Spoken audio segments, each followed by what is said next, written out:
โก้สีแดงนะมาห่วงน้ำเข้าเลยเขาเห็นเขาก็ดีใจไปหาขึ้นหาห้อนมาสั่งงานเข้าสั่งพระใหญ่เด้อพี่น้องมาเด้อบ่มาขุดหลุมสร้างพระเด้อบ่สั่งพระใหญ่น้ำกัน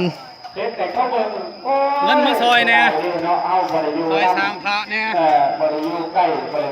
สร้างองค์บาทใหญ่อันนี้ลุงเฮาหน้าเฮาพอเฮากับยูตัวนี้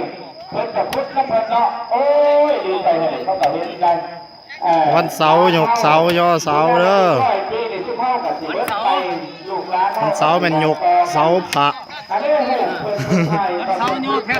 โยกเสาพระเพิ่นพุทธน่ะนี่เด้พอใหญ่เฮาไม่ใหญ่เฮาเพิ่นพุทธแล้วล่ะเพิ่นกะว่าโลกว่าวันกันล่ะจ้ะรุ่นเมื่อยรุ่นอันนั้นก็ไม่เราไม่น้อยกันไปต้องตั้งใจเพื่อจะเห็นพระใหญ่เราเพื่อได้ด้วยนะว่าบริพุทธน้ำเพิ่นเขาเห็นพระใหญ่นี่ก็ซ้ำเขาเห็นทุกคนนั่นแหละ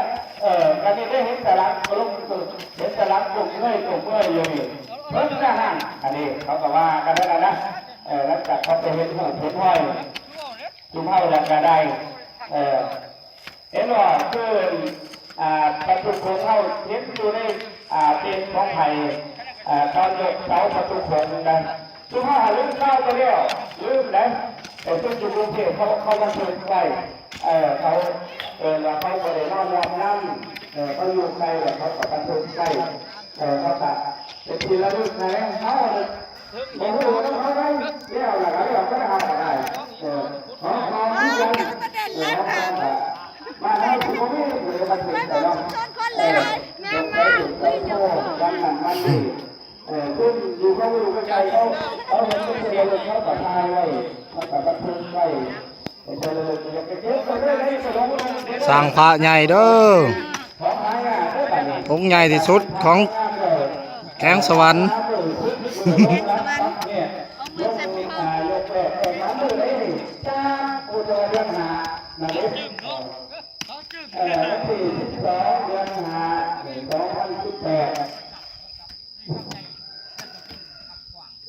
2019เอาแบบนี้กำหนดต้นเดือนเลยเมษา2019ให้เห็นพระงามเห็นพระใหญ่ในประวัติศาสตร์ในประวัติต้นเดือนเลยกับ7 เดือนนะ7 เดือนสำหรับ6 เดือน7 เดือนไปแล้วดูที่เห็นพระพุทธรูปเลยตั้งไว้ดีนะพระพุทธนะเดือน3 เดือน4ยังว่าไปนะ